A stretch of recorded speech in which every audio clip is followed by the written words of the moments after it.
ಎಲ್ಲರೂ ಭಾರತೀಯರು ಅನ್ಕೊಂಡ್ಬಿಟ್ಟಿದ್ದೀವಿ. ಭಾರತದವ್ರು ಎಲ್ಲರೂ ಭಾರತೀಯರು. ನಾವು ಇಲ್ಲಿ ಇದ್ದವ್ರು ಯಾರು ನೋಡಿದ್ರು ಭಾರತೀಯರು. ಯಾರಿಗೆ ಗೊತ್ತು ನಮ್ಮ ಪಕ್ಕದಲ್ಲಿರೋನು ಭಾರತೀಯ ಅನ್ನೋಲ್ಲ. ಎಷ್ಟು ಜನ ಹೋಗ್ತಾರೆ ಗೊತ್ತಾ?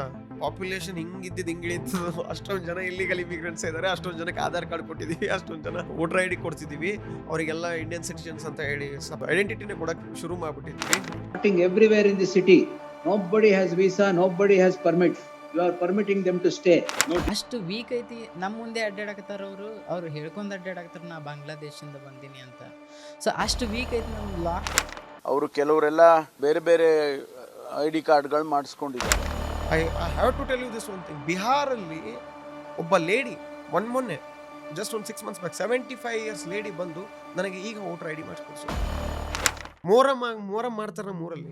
ಮುಸ್ಲಿಂ ಕಲ್ಚರ್ ಹಬ್ಬ, ಇಸ್ಲಾಂ ಕಲ್ಚರ್ ಹಬ್ಬ. ಒಂದು 6 to 7 lakh ಮುಸ್ಲಿಮ್ಸ್ ಕೂಡಿರ್ತಾರ ಹಬ್ಬಕ್ಕೆ, ಮೊಹರಂಗೆ. ಪಾಟೀಲ್ಸ್ ಅಲ್ಲ, ಆ ಊರ್ ಪಾಟೀಲ್ಸ್ಗೆ ಚಾರ್ಜ್ ಇರುತ್ತೆ. ಇಲ್ಲಿ ತನಕ ನಾವು ಹೋಗಿ ದೇವ್ರ ಪೂಜೆ ಮಾಡೋ ತನಕ ಅವ್ರು ಪೂಜೆ ಮಾಡಲ್ಲ, ಸ್ಟಾರ್ಟ್ ಮಾಡಲ್ಲ. ಸೊ ನೀವು ನೀವು ಪರ್ಟಿಕ್ಯುಲರ್ಲಿ ಎಷ್ಟು ತೊಗೋಬೋದು ಸೀನಿಯರ್ ಕೌನ್ಸಿಲ್ ಆಗಿ ಅಂತ ಏನಾದರೂ ಕ್ವಶನ್ ಮಾಡಿದ್ರೆ, I tell you Akshay, per day minimum lakhs ತಗೊಂಡು per day. I am not talking about months, I am not talking about year. ಜನ ಅಡ್ವೊಕೇಟ್ಸ್ ದಿಂದ ದೂರ ಇರಕ್ಕೆ ಟ್ರೈ ಮಾಡ್ತಾರೆ. ಅವ್ರು ಹೈ ಚಾರ್ಜ್ ಮಾಡ್ತಾರೆ. ಬರೇ ಕೋರ್ಟ್ ಕಚೇರಿ ಅಂತ ಅಡ್ಡಾಡೋದಕ್ಕದ ಅಂತ ಹೇಳಿ. Akshay, this question you are asking me,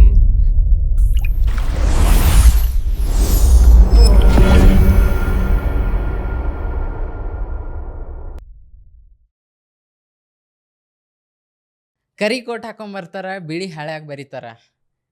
justice ಅನ್ನೋ ಪದಕ್ಕೆ ಅರ್ಥ ಕೊಡೋರು ಇವರು ಬೇರೆ ಯಾರು ಅಲ್ಲ, ಅಡ್ವೊಕೇಟ್ಸ್. ಈ ಕಾಂಪ್ಲಿಕೇಟೆಡ್ ಇರೋ ಟಾಪಿಕ್ ಲಾನ ಸಿಂಪ್ಲಿಫೈ ಆಗಿ ಹೇಳಕ್ಕೆ ನಮ್ಮ ಜೊತೆ ಅದಾರ ಅಡ್ವೊಕೇಟ್ ಮಿಸ್ಟರ್ ಕಾರ್ತಿಕ್ ಪಾಟೀಲ್ ಅವರು.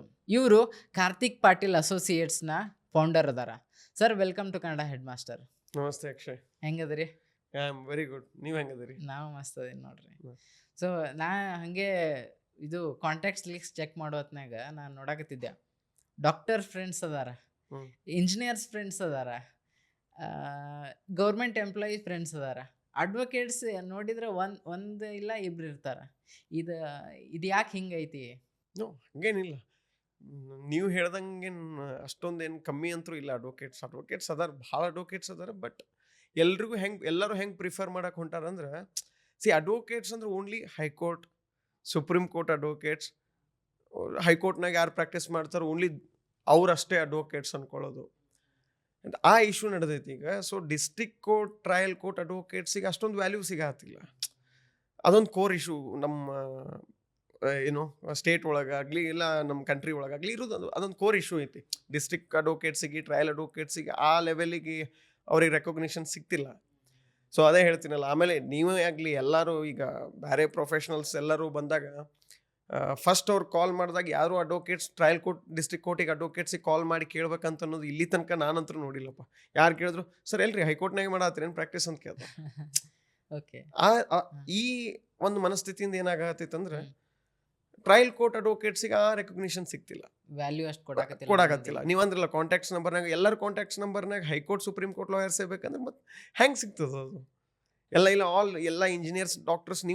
ನೀವೇ ಹಂಗೆ ಹೇಳ್ಬೇಕಂದ್ರೆ, ಡಾಕ್ಟರ್ಸ್ ಆಗಲಿ ಇಂಜಿನಿಯರ್ಸ್ ಆಗಲಿ, ನೀವು ನಿಮ್ಮ ಪ್ರಕಾರ ಅಡ್ವೊಕೇಟ್ಸ್ ಭಾಳ ಕಮ್ಮಿ ಅದಾರ ಅಂತೇಳಿ. ನನ್ನ ಪ್ರಕಾರ ಡಾಕ್ಟರ್ಸ್ ಇಂಜಿನಿಯರ್ಸೇ ಕಮ್ಮಿ ಅದಾರ ಹಂಗಿದ್ರೆ. ಯಾಕಂದ್ರೆ ನಾ ಇಂಜಿನಿಯರ್ಸಿಗೆ ಪ್ರಿಫರ್ ಮಾಡೋದು ಅಂದ್ರೆ, ಭಾರಿ ಬಿಲ್ಡರ್, ಸಿವಿಲ್ ಇಂಜಿನಿಯರ್ಸ್ನಾಗ ಪೂರಾ ಅಪಾರ್ಟ್ಮೆಂಟ್ ಕಡ್ದವ್ರಿಗೆ ನಾ ಇಂಜಿನಿಯರ್ ಅನ್ಕೋತೀನಿ.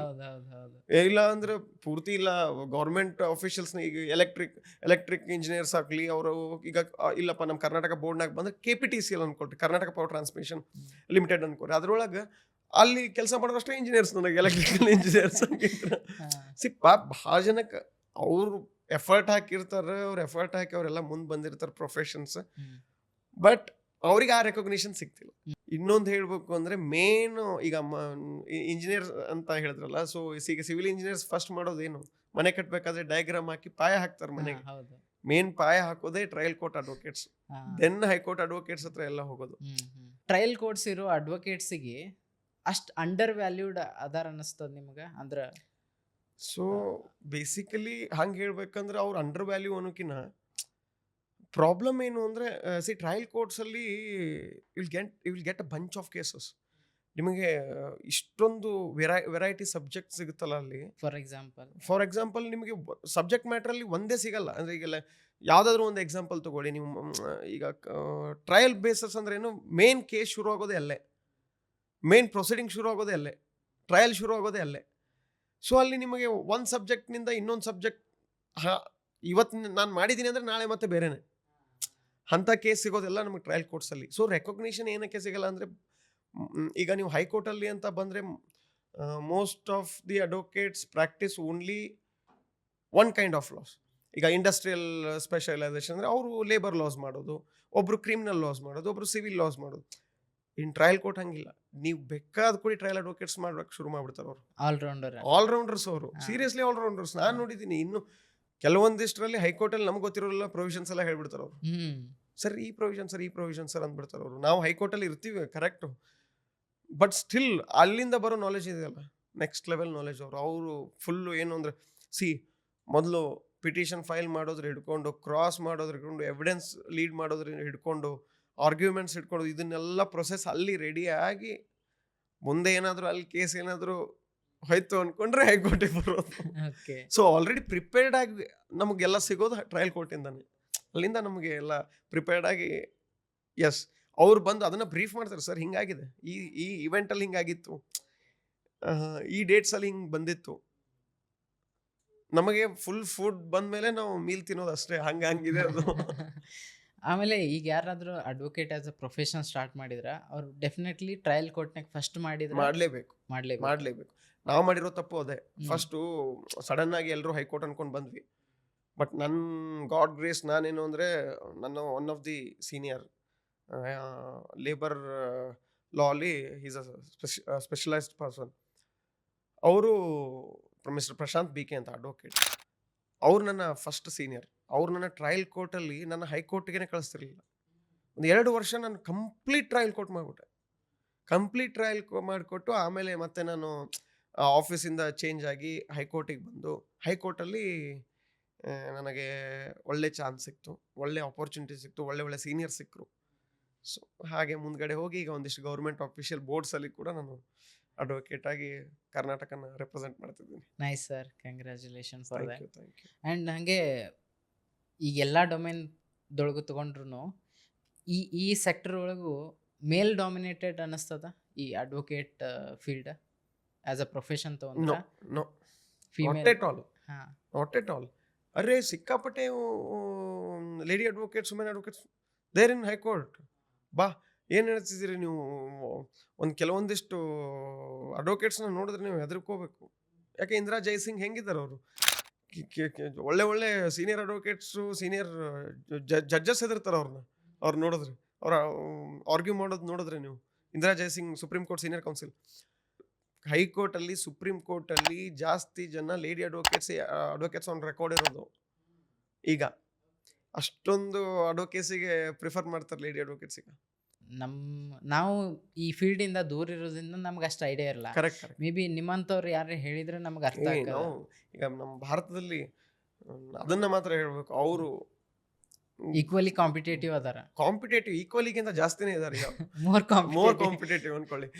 ಓಕೆ, ಬಹಳ ಚೆನ್ನಾಗಿ ಕೆಲಸ ಮಾಡ್ತಿದ್ದಾರೆ. ಆಮೇಲೆ ಕೆಲವೊಂದಿಷ್ಟು ಸೀನಿಯರ್ ಅಡ್ವೊಕೇಟ್ಸ್ ಅವ್ರು ಆರ್ಗ್ಯೂ ಮಾಡಕ್ಕೆ, ಅವ್ರು ನೋಡಕ್ಕೇನೆ ಚಂದ ಅದು. ಕೆಲವೊಂದು ಸೀನಿಯರ್ ಕೌನ್ಸಿಲ್, ಜೈನಾ ಕೊಠಾರಿ ಅಂತ ಹೇಳಿ ನಮ್ಮ ಕರ್ನಾಟಕ ಹೈಕೋರ್ಟ್ ಸೀನಿಯರ್ ಕೌನ್ಸಿಲ್ ಆಗಲಿ, ಆಮೇಲೆ ಲಕ್ಷ್ಮಿ ಮ್ಯಾಮ್ ಅಂತ ಇದ್ದಾರೆ ಸೀನಿಯರ್ ಕೌನ್ಸಿಲ್, ಆಮೇಲೆ ಸುಪ್ರೀಂ ಕೋರ್ಟ್ಗೆ ಇಂದಿರಾ ಜಯಸಿಂಗ್ ಮ್ಯಾಮ್ ಇದ್ದಾರೆ. ಯಾಕೆ ನಮ್ಮ ಇದರಲ್ಲಿ ಹೈಕೋರ್ಟಿಂದನೇ ನಮ್ಮ ಇದರಲ್ಲಿನೇ ಜಸ್ಟಿಸ್ ನಾಗರತ್ನ ಮ್ಯಾಮ್ ಸುಪ್ರೀಂ ಕೋರ್ಟಲ್ಲಿ ಈಗ ಜಸ್ಟಿಸ್ ಆದರು.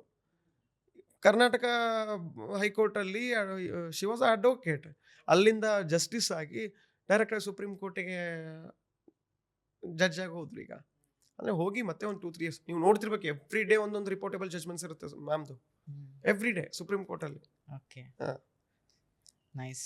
ರೀಸೆಂಟಾಗಿ ಲೋಕಾಯುಕ್ತ 17A ಸೆಕ್ಷನ್ ಬಗ್ಗೆನೂ ಇದನ್ನ ಮಾಡಿದ್ರು, ಒಳ್ಳೆ ಜಡ್ಜ್ಮೆಂಟ್ ಕೊಟ್ಟರು.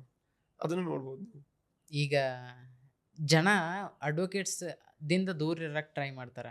ಅವ್ರು ಹೈ ಚಾರ್ಜ್ ಮಾಡ್ತಾರೆ, ಇದು ಮಾಡ್ತಾರೆ, ಏನು ಬರೀ ಕೋರ್ಟ್ ಕಚೇರಿ ಅಂತ ಅಡ್ಡಾಡ್ದಕ್ಕದ ಅಂತೇಳಿ. Akshay, this question you are asking me from since first episode ನೀವು ಆ ಎಪಿಸೋಡಲ್ಲಿ ಹಳೆ ಎಪಿಸೋಡಲ್ಲಿ ನಾನು ಬಂದಾಗೂ ಈ ಕ್ವಶನ್ ಕೇಳಿದ್ರಿ ನೀವು ಈಗಲೂ ಕೇಳ್ತಿದ್ದೀರಿ. ಅದು ಆ ಟಾಪಿಕ್ ಬಿಡಕ್ಕೆ ಆಗೋದಿಲ್ಲ ಅಂತದ No, ಐತಿ. ಅರೆ ನಾನು ಅದನ್ನೇ ಹೇಳ್ತೀನಿ, every profession has their own charge. ಅವರು ಪ್ರೊಫೆಷನ್ಗೆ ಏನ್ ಬೇಕೋ ಅದನ್ನ ತಗೋತಿರ್ತಾರೆ ಅವರು. ಸೊ ನೀವು ಓಕೆ, ನೀವು ಪರ್ಟಿಕ್ಯುಲರ್ಲಿ ಎಷ್ಟು ತಗೋಬಹುದು ಸೀನಿಯರ್ ಕೌನ್ಸಿಲ್ ಆಗಿ ಅಂತ ಏನಾದ್ರು ಕ್ವಶನ್ ಮಾಡಿದ್ರೆ, I tell you Akshay, per day senior counsels ಡೆಲ್ಲಿಲಿ, ಐ ಮೀನ್ ಹೈಕೋರ್ಟ್ ಅಲ್ಲಿ ಆಗಲಿ ಸುಪ್ರೀಂ ಕೋರ್ಟ್ ಆಗಲಿ, ಬಟ್ ಸುಪ್ರೀಂ ಕೋರ್ಟ್ ಅಲ್ಲಿ ಅನ್ಕೊಳ್ಳಿ ಒಂದು ಸ್ವಲ್ಪ ಅಪೆಕ್ಸ್ ಕೋರ್ಟ್, ಹೈಯರ್ ಕೋರ್ಟ್ ಆಗುತ್ತೆ. ಸೊ ಅಲ್ಲಿ ನೀವು ಕಂಪೇರ್ ಮಾಡಿ ನೋಡಿದ್ರೆ, I tell you, you don't believe, per day minimum 50 lakhs ತಗೊಂಡು ಹೋಗ್ತಾರೆ appearance per day. I am not talking about months, I am not talking about year, per day. That is the value of advocates. ಅಷ್ಟೊಂದು experience ಇರ್ತಾರಲ್ಲ. ನಿಮಗೆ ಹೇಳಬೇಕು ಅಂದರೆ ನನ್ನ ಹೆಸರೇ ಹೇಳಲ್ಲ, ಬಟ್ ನಾನು ನೋಡಿರೋ ಒಂದು ಬಿಲ್ಲು ಅಂದರೆ, ಐ ಮೀನ್ ನಮ್ಮ ಕೇಸ್ಗೆ ಒಂದು ಬಂದಿದ್ರು ಅಪಿಯರ್ ಆಗೋಕ್ಕೆ. So he's a senior counsel, ಎಲ್ಲರೂ ಬಾಯಲ್ಲಿದ್ದಾರೆ ಅವರು. ಸೊ ಒಳ್ಳೆ ನಮ್ಮ ಗೌರ್ಮೆಂಟ್ ಪರ ಎಷ್ಟೋ ಸಲ ಆರ್ಗ್ಯೂನು ಮಾಡಿಬಿಟ್ಟಿದ್ದಾರೆ. ಪರ್ ಅಪಿಯರೆನ್ಸ್ 12 lakhs ಕೊಟ್ಟಿದ್ದೀವಿ, ಪರ್ ಅಪಿಯರೆನ್ಸ್. ಬಂದ ಅವತ್ತು ಏನಾದರೂ ಆಗಲಿ ಅದು ಕೋರ್ಟಲ್ಲಿ, ಪರ್ ಅಪಿಯರೆನ್ಸ್ 12 lakhs ತೊಗೊಂಡಿದ್ದಾರೆ. ಐ ಮೀನ್ ಹೇಳ್ತಿದ್ದೀನಿ ಅಂದರೆ, I don't take his name ಅಂದರೆ. ಸೊ ಅಡ್ವೊಕೇಟ್ಸು ಫೀಸ್ ಹೆಂಗಿದೆ ಅಂದರೆ, based on the case, based on the matter, ಸ್ಟೇಕಲ್ಲಿದ್ದಾನ ಇಲ್ಲ ಎಂಥ ಯಾವ ಪರ್ಸನ್ ಸ್ಟೇಕಲ್ಲಿದ್ದಾರೆ, ಎಷ್ಟು ಕಾಂಪ್ಲಿಕೇಟ್ ಇದೆ case, on that basis will charge. ಕೆಲವೊಂದು ಕೇಸ್ ಓದಕ್ಕೆ ಚಾರ್ಜ್ ಮಾಡ್ತಾರಂತ ಕೇಳೀನಿ ನಾನು. 100%. We have to give a opinion. ಅರೆ ಕಲ್ತಿದ್ದೀವಿ, we have to give a opinion. ಕ್ಲೈಂಟ್ಸಿಗೆ ನಾವು ಕರೆಕ್ಟಾಗಿ ಒಪಿನಿಯನ್ ಕೊಡ್ತೀವಿ. ಅವ್ರನ್ನ ಅವ್ರು ಸಿಗ್ತಿರೋ ಒಂದು ಕಷ್ಟದಿಂದ ಪಾರ್ ಮಾಡಕ್ಕೆ ಏನೇನು ಬೇಕೋ ಅದನ್ನ ಮಾಡ್ತಿದ್ದೀವಿ. ಅವ್ರು ಅಷ್ಟೇ ರೆಸ್ಪೆಕ್ಟ್ಫುಲ್ ಆಗಿ ಆ ಕೇಸಿಂದ ಹೊರಗೆ ಬರ್ಬೇಕಂದ್ರೆ ದಟ್ ಈಸ್ ದ ಅಮೌಂಟ್ ಅವರು ಪೇ ಮಾಡ್ಬೇಕಾಗ್ತದೆ.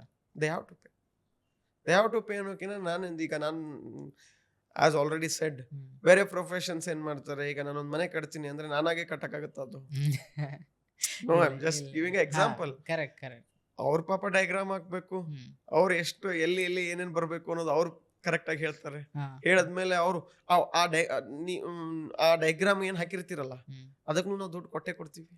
Correct. See every profession has his own. Correct.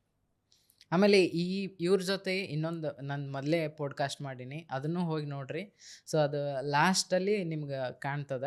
ಆ ಪಾಡ್ಕಾಸ್ಟ್ ಇವ್ರ ಜೊತೆನೇ ಮಾಡೀನಿ. ಅವಾಗೂ ಬರ್ರಿ ಡೀಟೇಲ್ ಆಗಿ ಎಕ್ಸ್ಪ್ಲೇನ್ ಮಾಡ್ಯಾರ. ಮತ್ತು ಅವ್ರನ್ನ ಹಾಗೆ ಶಾರ್ಟ್ ಕೊಡಾಕತ್ತಿದ್ದೆ, ಅವ್ರು ಹಾಗೆ ಹೊಡಾಕತ್ತಿದ್ರು. ಸೊ ಬರ್ರಿ, ಇಂಟ್ರೆಸ್ಟಿಂಗ್ ಐತಿ, ಅದನ್ನು ನೋಡ್ರಿ. ಆಮೇಲೆ ಕಮಿಂಗ್ ಟು ದಿಸ್ ಟಾಪಿಕ್, ಈಗಿನ ಪ್ರೆಸೆಂಟ್ ಸಿಚುವೇಶನ್ ಏನೈತಲ್ಲ ಭಾಳ ಡಿಸ್ಟರ್ಬಿಂಗ್ ಐತಿ. ಈಗ ಕರೆಂಟ್ ನ್ಯೂಸ್ನಾಗ ನಾವು ಏನು ನೋಡಾಕತ್ತೀವಿ ಡೈಲಿ, ಸ್ಪೆಷಲಿ ಇದು ಇಲ್ಲಿಗಲ್ ಇಮಿಗ್ರೆಂಟ್ಸ್. ಸೊ ನಾನು ಜನರಲಿ ಇಮಿಗ್ರೆಂಟ್ಸ್ ಅಂತ ಅಷ್ಟೇ ತಿಳ್ಕೊಂಡಿದ್ದೆ, ಆಮೇಲೆ ಗೊತ್ತಾಯ್ತು ಇಲ್ಲಿಗಲ್ ಇಮಿಗ್ರೆಂಟ್ಸು ಇರ್ತಾರಂತ. Very this is the problem Akshay. Many of the people will not think about the illegal immigrants. ಭಾರತದಲ್ಲಿ ನಾವು ಪ್ರಾಬ್ಲಮ್ ಮಾಡ್ಕೊಳ್ತಿರೋದೇ ಅದು. ಎಲ್ಲರೂ ಭಾರತೀಯರು ಅನ್ಕೊಂಡ್ಬಿಟ್ಟಿದ್ದೀವಿ. ಭಾರತದವ್ರು ಎಲ್ಲರೂ ಭಾರತೀಯರು. ನಾವ್ ಇಲ್ಲಿ ಇದ್ದವ್ರು ಯಾರು ನೋಡಿದ್ರು ಭಾರತೀಯರು. ಯಾರಿಗ್ ಗೊತ್ತು ನಮ್ಮ ಪಕ್ಕದಲ್ಲಿ ಇರೋನು ಭಾರತೀಯನಲ್ಲ, ಅವನೇನೋ ಇಲ್ಲಿ ಬೇರೆ ಕೆಲಸಕ್ಕೆ ಬಂದಿರ್ಬೋದು. ಅರ್ಥ ಆಗ್ತಿದೆ. 100%. ಸೊ ಇಲ್ಲಿಗಲ್ ಇಮಿಗ್ರೆಂಟ್ಸ್ ಈ ಟಾಪಿಕ್ ಹೆಂಗಂದ್ರೆ, I just want to tell you this thing. The illegal immigrants are a cancer to the society.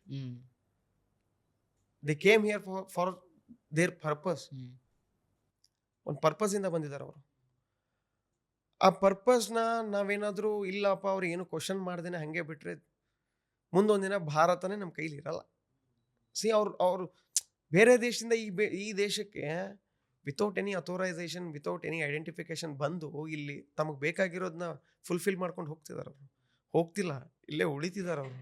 ಅದು ಪ್ರಾಬ್ಲಮ್ ಆಗಿರೋದಿಲ್ಲಿ.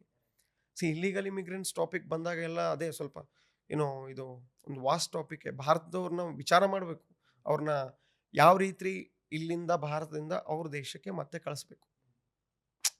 ನಾವು ಅದನ್ನ ಮಾಡಲಿಲ್ಲ ಅನ್ಕೊಳ್ಳಿ Akshay, that will become a huge problem to this country. ಆಮೇಲೆ ಇದು ಅಷ್ಟು ವೀಕ್ ಐತಿ. ನಮ್ಮ ಮುಂದೆ ಅಡ್ಡಾಡಕತ್ತಾರ ಅವ್ರು ಹೇಳ್ಕೊಂಡು ಅಡ್ಡಾಡಕತ್ತಾರ ನಾ ಬಾಂಗ್ಲಾದೇಶದಿಂದ ಬಂದೀನಿ ಅಂತ. ಸೊ ಅಷ್ಟು ವೀಕ್ ಐತಿ ನಮ್ದು ಲಾ. ಅವ್ರನ್ನ ಹಿಡಿಯಕ್ಕಾಗತ್ತಿಲ್ಲ, ಅವ್ರಿಗೆ ಏನೋ ಒಂದು ಏನಂತಾರ ಪನಿಷ್ಮೆಂಟ್ ಕೊಡಕ್ಕಾಗತ್ತಿಲ್ಲ. ಕರೆಕ್ಟ್. ಯಾಕೆ ಇದನ್ನ ನೀವು ಬರೀ ಲಾ ಮೇಲೆ ಹಾಕೋದು? Hmm see even you are the government, ಕರೆಕ್ಟಾ? ನೀವು ಕೂಡ ಗೌರ್ಮೆಂಟೇ. ಹೆಂಗೆ ನೀವು ಓಟ್ ಹಾಕಿದ್ಮೇಲೆ ಎಲ್ಲನೂ ಇಲ್ಲಿ ಆಗಿರೋದು, ಬಿಲ್ಡ್ ಆಗಿರೋದು, ಲೆಜಿಸ್ಲೇಷನ್ ಅಲ್ಲಿ ಕುಂತಿರೋರೆಲ್ಲ ನೀವು ಓಟ್ ಹಾಕಿದ್ಮೇಲೆ ಅಲ್ಲಿಂದಾನೇ ಪವರ್ ಬರೋದು ಲಾಸ್ಗೆ, ದೆನ್ ಬಿಲ್ ಪಾಸ್ ಆಗೋದು ಎಲ್ಲನೂ ನೀವು ಫಸ್ಟ್ ನೀವೇ ಗ್ರೌಂಡ್ ತಾನೆ ಇದಕ್ಕೆ. ಸೊ ಈಗ ಇಲ್ಲಿಗಲ್ ಇಮಿಗ್ರೆಂಟ್ಸ್ ಮುಂದೆ ಬಂದವ್ ನಾನು ಬಾಂಗ್ಲಾದೇಶಿ ಅಂತ ಹೇಳಿದ್ಮೇಲೆ ನೀವು ಏನು ಮಾಡೋಕ್ಕಾಗ್ತಿಲ್ಲ ಅಂತ ನಿಮ್ಮ ಕ್ವಶನ್ ಬಂತಲ್ಲ. ನೀವು ಇಲ್ಲಿಗಲ್ ಇಮಿಗ್ರೆಂಟ್ಸ್ ಅಂತ ನಿಮ್ಗೆ ಗೊತ್ತಾದ್ಮೇಲೆ ನೀವೇನ ಕಂಪ್ಲೇಂಟ್ ಕೊಡ್ತಿಲ್ಲ? ಹೋಗಿ ಹೇಳ್ತಿದ್ದಾನ ಅವನು, ಹೋಗಿ ಕಂಪ್ಲೇಂಟ್ ಏನು ಕೊಡ್ತಿಲ್ಲ, ಹೋಗಿ ಪೊಲೀಸ್ಗೆ. ಯಾರೋ ಒಬ್ರು ಬಂದು ಯಾರೋ ಒಬ್ರು ಇನಿಷಿಯೇಟಿವ್ ತಗೊಂಡು ಅವರಾಗೆ ಹೋಗಿ ಎಲ್ಲರನ್ನು ಹುಡುಕಿ ಇವ್ರು ಬಾಂಗ್ಲಾದೇಶಿಂದ ಬಂದಿದ್ದಾರೆ ಅಂತ ಲಿಸ್ಟ್ ಮಾಡಿ ಹೋಗಿ ಕಂಪ್ಲೇಂಟ್ ಕೊಡೋದು ಓಕೆನಾ? ನಿಮ್ಮ ಮನೆ ಪಕ್ಕದಲ್ಲಿ ಅವ್ನು ಇದಾನಂತ ಹೋಗಿ ನೀವು ಹೋಗಿ ಇನಿಷಿಯೇಟಿವ್ ತೊಗೊಂಡು ಹೋಗಿ ಕಂಪ್ಲೇಂಟ್ ಕೊಟ್ಟರೆ ನಿಮ್ಮಿಂದ ಇನ್ನೊಬ್ಬನು ಸಿಕ್ಕೇ ಬಿಡ್ತಾರವರು. ನೀವು ನೀವು ಇಲ್ಲಪ್ಪ ನನಗೆ ಆಗ್ತಿಲ್ಲ ಅಂತ ಅಂದರೆ ಒಂದಿನ ನೀವಲ್ಲ, ನಿಮ್ಮ ನೆಕ್ಸ್ಟ್ ಜನ್ರೇಷನ್ ಏನು ಬರುತ್ತಲ್ಲ ಅವ್ರು ಸಫರ್ ಆಗ್ತಾರೆ ಇದರಿಂದ. ಸೊ ಯಾರ್ಯಾರು ಭಾರತದಲ್ಲಿ ಹಂಗೆ ಇಲ್ಲಿಗಲ್ ಇಮಿಗ್ರೆಂಟ್ಸ್ ನಿಮಗೆ ಡೌಟ್ ಬಂದರೂ ಬಿಡಬೇಡಿ. ನೀವು ಡೌಟ್ ಬಂದ್ರೂ ಅದು ಅವ್ರು ಏನಾದರೂ ಇಲ್ಲ ಯಾವುದೋ ಲಾಸಿಂದ ಥ್ರೆಟ್ ಮಾಡ್ತಿದ್ದಾರೆ ಬೇಕಾದ ಹೇಳ್ಕೊಳ್ಳಿ. Go and give a complaint to the officials, ಕೊಡಿ. ಆಮೇಲೆ I have to come to this topic Akshay.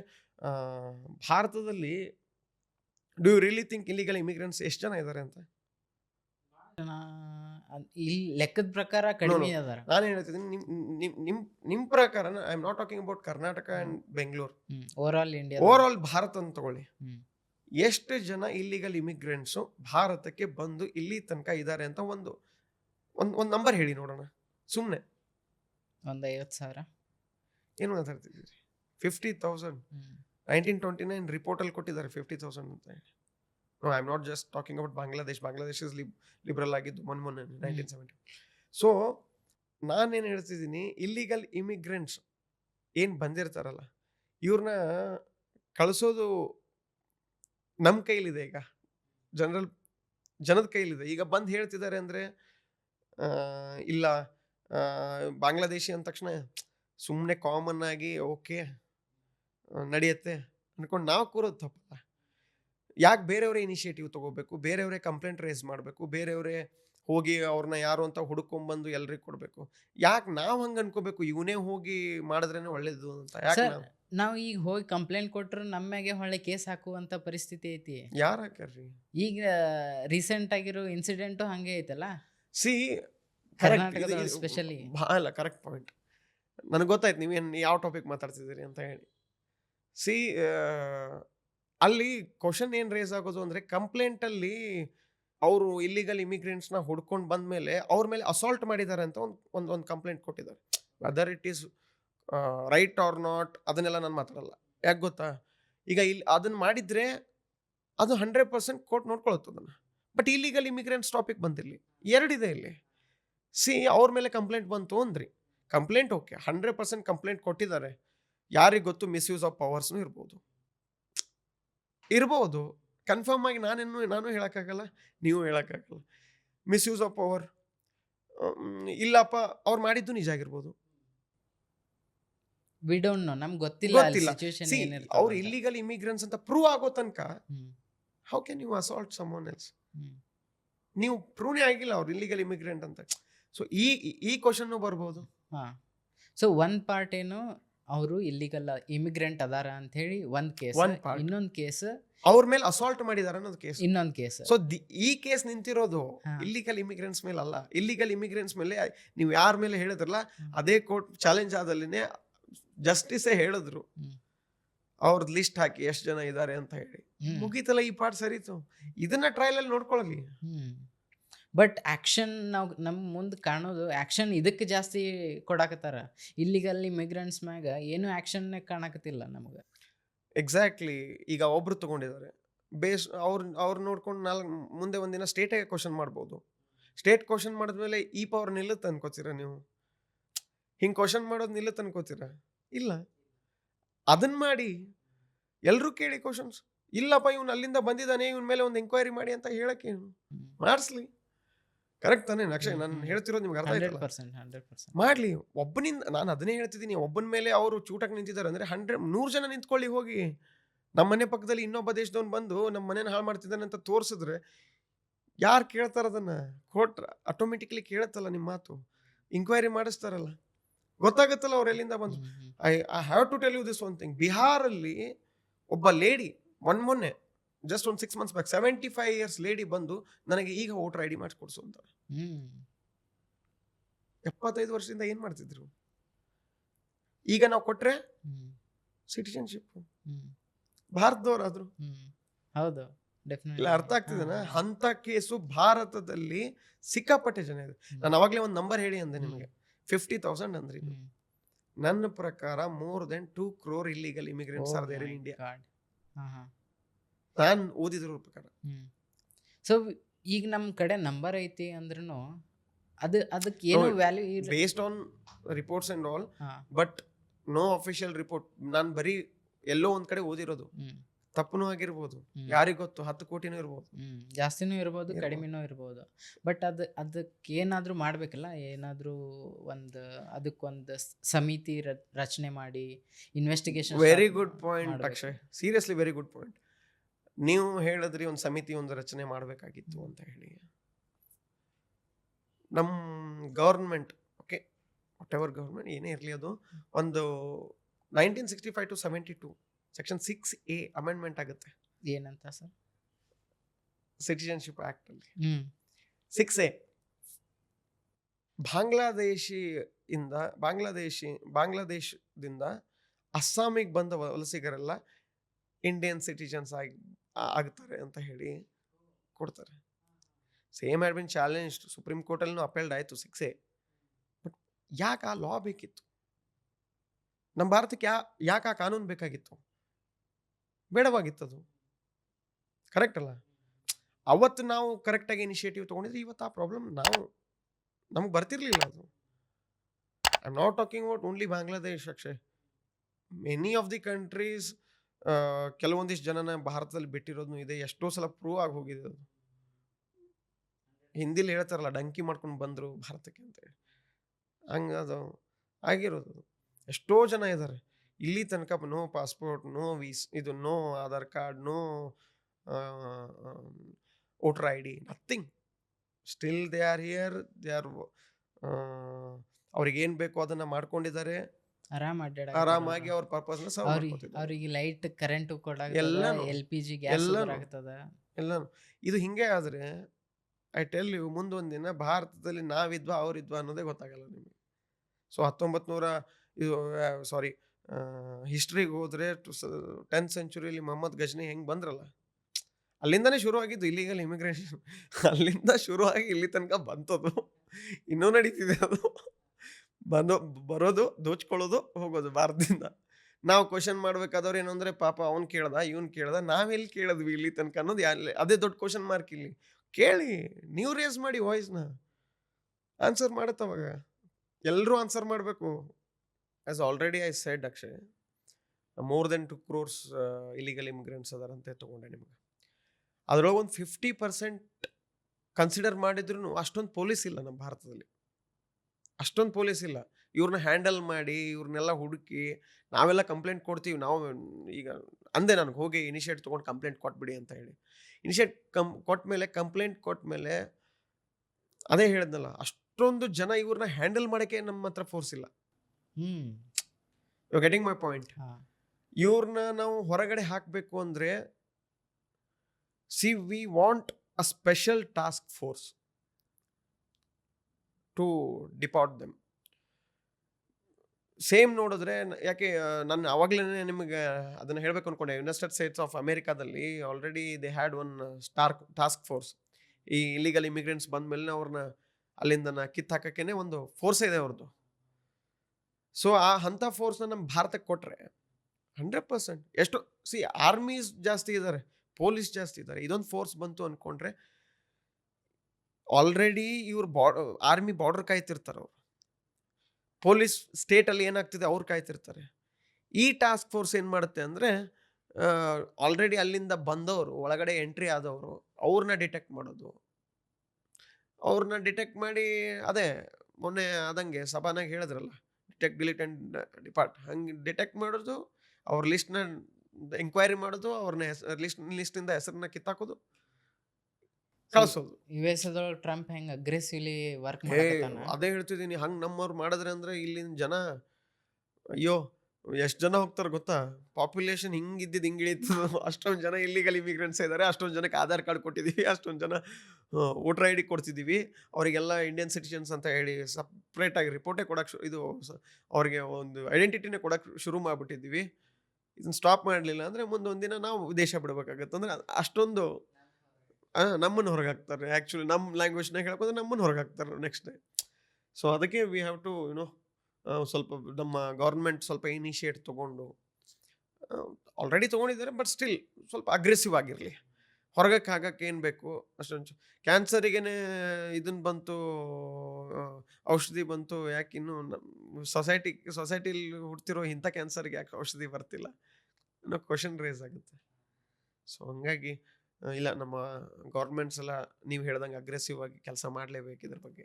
Let's ಈಗ ಒಬ್ರು ಯಾರು ಇಲ್ಲಿಗಲ್ ಇಮಿಗ್ರೆಂಟ್ ಐಡೆಂಟಿಫೈ ಆಗ್ಯಾರ, ಅವ್ರನ್ನ ಲೀಗಲಿ ಹೊರಗೆ ಹಾಕ್ಬೇಕಂದ್ರೆ, ಲೀಗಲಿ ಅಂದ್ರೆ ಅಕಾರ್ಡಿಂಗ್ ಟು ಲಾ ಹೊರಗೆ ಹಾಕ್ಬೇಕಂದ್ರೆ ಎಷ್ಟು ಟೈಮ್ ತೊಗೊತದ?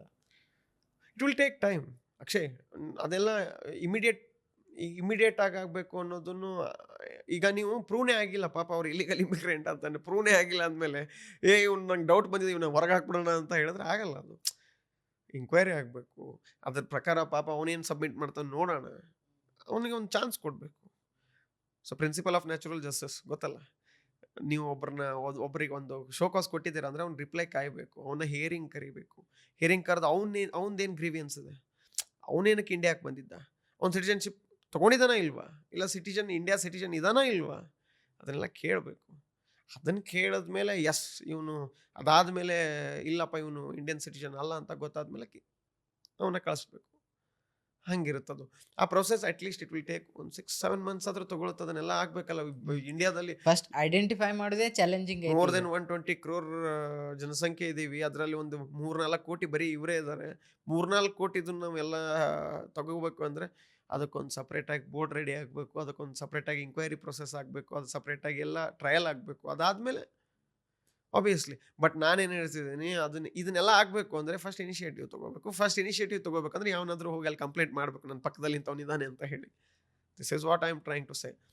ಸುಮ್ಮನೆ ಇಲ್ಲಿ ತನಕ ಹಾಗೆ ಬಿಟ್ಟರೆ ನಮಗೆ 10 ಸಲ ಹೇಳಿದೆ, ವಿಲ್ ಸಫರ್ ಅ ಪ್ರಾಬ್ಲಮ್ ಅಷ್ಟೇ. ಬಟ್ ಇನ್ನೊಂದು ಏನಂದ್ರೆ, ನಾವು ಬರೇ ಬೋರ್ಡ್ ರೆಡಿ ಆಗಲಿ ಅಂತೇಳಿ ಗುದ್ದಾಡಿದ್ರೆ ನಡೀದಿಲ್ಲ. ಯಾಕಂದ್ರೆ ಅಲ್ಲಿ ಆ್ಯಕ್ಚುಯಲ್ ಪ್ರಾಬ್ಲಮ್ ಸಾಲ್ವ್ ಆಗಲ್ಲ. Not exactly board, sorry, force, task force ready ಆಯ್ತಂದ್ರೂ ದ ಪ್ರಾಬ್ಲಮ್ ಹಾಗೆ ಬರ್ಕೋತೇ ಇರ್ತದ 100%. ಎಲ್ಲಿವರೆಗೂ ಅಂದರೆ ನಾವು ಅವ್ರಿಗೆ ಸಿಟಿಜನ್ಶಿಪ್ ಅಥವಾ ಈ ಇಲ್ಲಿಗಲ್ ಆಗಿ ನಾವೇನು ಆಧಾರ್ ಕಾರ್ಡ್ ಕೊಡಾಕತ್ತೇವೆ ಅವ್ರಿಗೆ ಈಸಿಯಾಗಿ ಸಿಗಾಕತ್ತದ, ಅದನ್ನ ತಡೆಯೋವರೆಗೂ ಇದು ಇಂಥ ಪ್ರಾಬ್ಲಮ್ಸ್ ಬರೋದೇ. ನಾವು ಹೊರಗೆ ಹಾಕ್ತೇವೆ, ಟಾಸ್ಕ್ ಫೋರ್ಸ್ ರೆಡಿ ಮಾಡ್ತೇವೆ, ಅದಕ್ಕೆ ವ್ಯಾಲ್ಯೂನೇ ಇರಲ್ಲ. ನೀವು ಸ್ಟಾರ್ಟಿಂಗ್ ಏನು ಬಾರ್ಡರ್ ಕಟ್ ಮಾಡಬೇಕು, ನೀವು ಎಲ್ಲಿ ಸ್ಟಾಪ್ ಮಾಡಬೇಕು ಅಲ್ಲಿ ಸ್ಟಾಪ್ ಮಾಡಲೇಬೇಕು ನೀವು. ಹೌದು. ಸೊ ಅದ್ರ ರಿಲೇಟೆಡ್ ಗೌರ್ಮೆಂಟ್ದವರು ಏನರ ಇಂಥದ್ದು ಏನತ್ತಾರ ಆ್ಯಕ್ಟ್ ಅಥವಾ ಏನಾದರೂ ಮಾಡಿದ್ದಾರೆ. ಅದೇ ಬಿಲ್, ಅದೇ ಮಾಡಿದ್ದಾರೆ. ನಾನು ಹೇಳ್ತಿರೋದು ಅದನ್ನೇ. ಆವಾಗಲೇ ಹೇಳಿದ್ನಲ್ಲ, ಹಂಗೆ ಹೇಳಿರೋದು. ಈಗ ಇನ್ಮೇಲೆ ಆಗಲ್ಲ, ಮೊದಲೇನೋ ಆಯಿತು, ಇನ್ಮೇಲೆ ಆಗದೆ ಇರೋದಕ್ಕೇ ಸೆಂಟ್ರಲ್ ಗೌರ್ಮೆಂಟ್ ಅದನ್ನು ಇನಿಷಿಯೇಟ್ ಮಾಡ್ಕೊಂಡಿರೋದು, ಬಿಲ್ ಪಾಸ್ ಮಾಡಿರೋದು. ಅದ್ರ ಸಲುವಾಗಿನೇ ಬಂದಿರೋದು ಅದು. ಡಿಟೆಕ್ಟ್, ಡಿಲೀಟ್, ಡಿಪಾರ್ಟ್ ಇದು ಬಂದಿರೋದು. ಸೊ ಹಾಗಾಗಿ ಇನ್ಮೇಲಿಂದ ಈ ಪ್ರಾಬ್ಲಮ್ ಪೂರ್ತಿ ಕ್ಲಿಯರ್ ಆಗುತ್ತೆ ಅನ್ನೋಕ್ಕಿಂತ ಅಟ್ಲೀಸ್ಟ್ ಕಮ್ಮಿ ಆಗುತ್ತೆ. ಈ ಇನಿಷಿಯೇಟಿವ್ ಏನಿದೆಯಲ್ಲ ಅಟ್ಲೀಸ್ಟ್ ಕಮ್ಮಿ ಆಗುತ್ತೆ ನನ್ನ ಪ್ರಕಾರ. ನನಗೆ ಗೊತ್ತಿಲ್ಲ ಅದರಲ್ಲಿ ಎಷ್ಟು ಡಿಫೆಕ್ಟ್ ಇದೆ, ಎಷ್ಟು ಡಿಮೆರಿಟ್ಸ್ ಇದೆ, ಮೆರಿಟ್ಸ್ ಇದೆ. ಅದು ಅದನ್ನು ನಾವು ಗೋತ್ರು ಆಗಬೇಕು, ಎಕ್ಸ್ಪರ್ಟೀಸ್ನ ಇನ್ನೂ ಅವ್ರು ಏನು ಮಾಡ್ತಾರೆ ಅದನ್ನು ನೋಡ್ಕೋಬೇಕು. ಸೊ ಬಟ್ ಸ್ಟಿಲ್ ನನಗನ್ಸಿರೋ ಪ್ರಕಾರ ಎಸ್, ಇದರಿಂದ ಸ್ವಲ್ಪ ಈಗ ಈ ಪ್ರಾಬ್ಲಮ್ ಕಮ್ಮಿ ಆಗುತ್ತೆ. ಆಮೇಲೆ ಬಿಹಾರಲ್ಲಿ, ನಾಟ್ ಬಿಹಾರ್, ವೆಸ್ಟ್ ಬೆಂಗಾಲಲ್ಲಿ ದ ಪ್ರಾಬ್ಲಮ್ ಈಸ್, ನನಗೆ ಪವರ್ ಬೇಕಲ್ಲಿ. They are not seeing they are illegal immigrants are not. ಅವನು ಯಾರೇ ಆಗಲಿ, ಅವನಿಗೊಂದು ವೋಟರ್ ಐ ಡಿ ಕೊಟ್ಟರೆ I will get a 1 vote. This is what going on in West Bengal. This has to be stopped. ಇಲ್ಲ ಅಂದರೆ same West Bengal ಮುಂದೊಂದಿನ ಕರ್ನಾಟಕನೂ ಆಗ್ಬೋದು, ಮುಂದೊಂದಿನ ಕೇರಳ, ತಮಿಳ್ನಾಡು, ಅದರ್ ಸ್ಟೇಟ್ಸ್ ಆಗ್ಬಹುದು. ಅದು ಸ್ಟಾಪ್ ಆಗಬೇಕು. ಇಲ್ಲ ಅಂದರೆ ನಾನು ಸಾಯೋ ತನಕ ಸಿ ಎಮ್ ಆಗ್ತಿರ್ತೀನಿ, ನಾನು ಸಾಯೋ ತನಕ ಪವರಲ್ಲಿ ಇರ್ತೀನಿ. ಯಾಕಂದರೆ ಬಂದವರೆಲ್ಲ ಯಾರಿಗೆ ಗೊತ್ತು ಮುಂದೊಂದು ದಿನ ಇಲ್ಲಿಗಲ್ ಇಮಿಗ್ರೆಂಟೇ ಆ ಸ್ಟೇಟಿನ ಸಿ ಎಮ್ ಆಗ್ಬೋದು, ಇದೇ ಪವರ್ ಇಟ್ಕೊಂಡು. ಬೇಡ, ಬೇರೆಯವ್ರ ಕೈಲಿ ನಮ್ಮ ದೇಶದ ಒಂದು ಸ್ಟೇಟ್ನ ಕೈಲಿ ಕೊಡೋದು ಬೇಡ. ಅದನ್ನು ಸ್ಟಾಪ್ ಮಾಡೋಕ್ಕೆ ಟ್ರೈ ಮಾಡಬೇಕು. ನಾನು ಹಂಗೆ ಹೇಳ್ತಿದ್ದೀನಿ. ಸೊ ಸ್ವಲ್ಪ ಮುಂದೆ ಹೋದರೆ ಮತ್ತೆ ಅದು ಹೆಂಗೆ ತೊಗೊಂಡ್ಬಿಡ್ತಾರಂದರೆ ಜನ, ಅಯ್ಯೋ ಈಸ್ ರೈಟಿಸ್ಟ್, ಈಸ್ ಲೆಫ್ಟಿಸ್ಟ್, ಎಲ್ಲ ಬೇಡ. ದೇಶಕ್ಕೆ ಏನು ಬೇಕೋ ಅದನ್ನು ಮಾಡೋಣ. ಲೀಗಲಿ ಬರ್ರಿ, ಸಿಟಿಜನ್ಶಿಪ್ ತಗೋರಿ, ಇರ್ರಿ, ಪ್ರಾಬ್ಲಮ್ ಇಲ್ಲ ಆಸ್ ಪರ್ ದ ರೂಲ್ಸ್. ಯಾಕೆ 6A ಸುಪ್ರೀಂ ಕೋರ್ಟ್ ಜಜ್ಮೆಂಟ್ ಕೊಟ್ಟಾಗ 6A ಬಗ್ಗೆ ಜಜ್ಮೆಂಟ್ ಕೊಟ್ಟಾಗ ಮುಗಿದೋಯ್ತಲ್ಲ. Every one agreed. 1965 to 71 ತನಕ ಬಾಂಗ್ಲಾದೇಶಿ ವಲಸಿಗರೆಲ್ಲ ಅಸ್ಸಾಮಿಗೆ ಬಂದಾಗ ಆ 6A ಅಮೆಂಡ್ಮೆಂಟ್ ತೊಗೊಂಬಂದ್ರು. ಅಮೆಂಡ್ಮೆಂಟ್ ಅಪೆಲ್ಡ್ನೂ ಆಗಿಬಿಡ್ತು ಸುಪ್ರೀಂ ಕೋರ್ಟಲ್ಲಿ. ಸೊ 6A ಈಗ ಬಂದವರೆಲ್ಲ ಅವರೆಲ್ಲ ಇಂಡಿಯನ್ ಸಿಟಿಜನ್ಸ್. ಸುಪ್ರೀಂ ಕೋರ್ಟ್ ಕೊಟ್ಟಿದ್ದನ್ನ ನಾವು ಒಬೆ ಮಾಡಿಬಿಟ್ವಿ. ಹೌದು, ಮುಗೀತೀಗ. ಅವತ್ತು ಅದೇ ಲಾ ತಂದಿರಲಿಲ್ಲ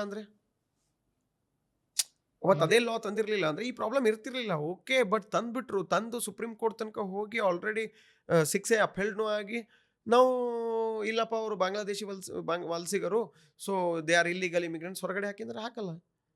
ನಾವು we have to accept that they are Indian citizens. We accepted it as per this SC order, supreme court order. ಮುಗಿದೋಯ್ತು. ಹಾಗೆ ಇದನ್ನೆಲ್ಲ ಮಾಡ್ತಿದ್ದೀವಿ ಅಂದಮೇಲೆ ಇದಕ್ಕೆ let supreme court decide, let central government decide. ಅಂದರೆ ಸೆಂಟ್ರಲ್ ಗೌರ್ಮೆಂಟ್ ಈಗ ಈ ಬಿಲ್ ತೊಗೊಂಬಂದಿದ್ದಾರೆ, supreme court will decide correct ಆಗಿದ್ದೇನೆ ಇಲ್ವಾ ಅಂತ ಹೇಳಿ. ಸಿ ಹವೆವರ್ ನಮ್ಮ ಇದು ಏನು ದೇಶಕ್ಕೆ ಏನು ಬೇಕು, ನಮ್ಮ ಭಾರತೀಯರಿಗೆ ಅವ್ರ ರೈಟ್ಸ್ ಸಿಗಲಿ. ಬೇರೆಯವ್ರಿಗೆ ಬಂದು ನಮ್ಮ ಭಾರತದ ರೈಟ್ಸ್, ನನಗೂ ಫಂಡಮೆಂಟಲ್ ರೈಟ್ಸ್ ನನಗೂ ಅಪ್ಲೈ ಆಗುತ್ತೆ, ನಾನು ಕಾನ್ಸ್ಟಿಟ್ಯೂಷನ್ ಅಂಡರ್ ಬರ್ತೀನಿ ಅಂದರೆ, ಬೇರೆ ದೇಶದವ್ನು ಬಂದು ನಮ್ಮ ಕಾನ್ಸ್ಟಿಟ್ಯೂಷನ್ ಅಂಡರ್ ಬರ್ತೀನಿ ಅಂದರೆ, crux of the matter is ಪಕ್ಕದಲ್ಲಿದ್ದಾನೆ, ಅವನ ಹುಡುಕಿ ತೆಗೆದು ಅವನ ಊರಿಗೆ ಕಳಿಸ್ಬಿಡಿ. ನಮ್ಮೂರಲ್ಲಿ ಬೇಡ ಅವನು, ಮುಗಿದೋಯ್ತು. ನೈಸ್. ಆಮೇಲೆ ಒಂದು ಕೇಸ್ ಬಗ್ಗೆ ಮಾತಾಡಕತ್ತಿದ್ರಿ ನೀವು ಆಫ್ ದ ಕ್ಯಾಮ್ರಾ. ಅದು ಒಂದು ಇಲ್ಲಿಗಲ್ ಇಮಿಗ್ರೆಂಟ್ಸ್ ಇಲ್ಲೇ ಪನಿಷ್ಮೆಂಟ್ ತೊಗೊಂಡು ಆಮೇಲೆ ಅವನ್ನ ಇಲ್ಲೇ ಇಟ್ಕೊಳ್ದ ಇಲ್ಲ ಅವನ ದೇಶಕ್ಕೆ ಕಳ್ಸೋದ? ಅದೇ ವೆಸ್ಟ್ ಬೆಂಗಾಲಲ್ಲಿ ಆಯಿತು ಅಕ್ಷಯ್. ಇದು ವೆಸ್ಟ್ ಬೆಂಗಾಲಲ್ಲಿ ಆದಾಗ ಅದರಲ್ಲಿ ಒಂದು ಇಲ್ಲಿಗಲ್ ಇಮಿಗ್ರೆಂಟ್ ಬಂದು ಕೆಲವೊಂದಿಷ್ಟು ಜನ, ನಾಟ್ ಒಬ್ಬ, ಇಲ್ಲಿಗಲ್ ಇಮಿಗ್ರೆಂಟ್ಸ್ ಅದರಲ್ಲಿ ಒಂದು ಇದನ್ನೇ ಕೊಟ್ಟರು. ಪ್ರೆಸಿಡೆಂಟೇ ಆಯ್ತದ ಈಗ. ಪ್ರೆಸಿಡೆಂಟ್ ಮೀನ್ಸ್ ಲಾ ಲೆಟ್ ಡೌನ್ ಆದಂಗೆ ಆಯಿತು ಜಜ್ಮೆಂಟಲ್ಲಿ. ಏನು ಅಂದರೆ, ಸೊ ಜೈಲಲ್ಲಿ ಇರ್ತಾರೆ ಈಗ, ಅವನೇನೋ ಕ್ರಿಮಿನಲ್ ಆ್ಯಕ್ಟಿವಿಟಿ ಮಾಡಿ ಜೈಲ್ ವಾಸ ತೊಗೊಂಡ, ಈಗ ಸೆಂಟೆನ್ಸಲ್ಲಿದ್ದಾನೆ. ಅವ್ನ ಸೆಂಟೆನ್ಸ್ ಮುಗಿದ್ಮೇಲೆ ಅವ್ನು ಇಂಡಿಯಾದಲ್ಲೇ ಇರೋದಾ ಇಲ್ಲ ಅವ್ನ ದೇಶಕ್ಕೆ ಮತ್ತೆ ಕಳಿಸೋದಾ? So if is a illegal immigrant then send him immediately ಅಂತ ಕೋರ್ಟ್ ಹೇಳ್ಬಿಡ್ತು. 30 ಡೇಸಲ್ಲಿ 30 ದಿನದಲ್ಲಿ ಅವನ್ನ ಕಳಿಸ್ಬೇಕು ಅಂತ 2025 ಜನವರಿಯಲ್ಲಿ ಆಗಿತ್ತದು order. I will share with you that order. So ಅಂಥ ಇನಿಷಿಯೇಟಿವ್ ಎಲ್ಲ ತೊಗೊಂಡಿದೆ.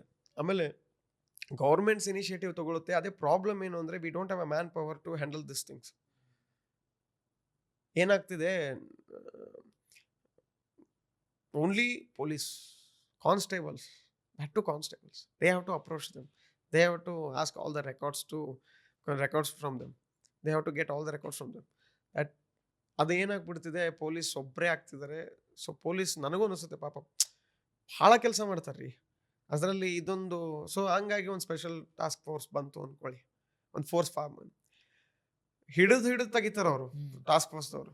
ಅವ್ರ ಕೆಲಸನೇ ಅದೇ ಇರುತ್ತದು.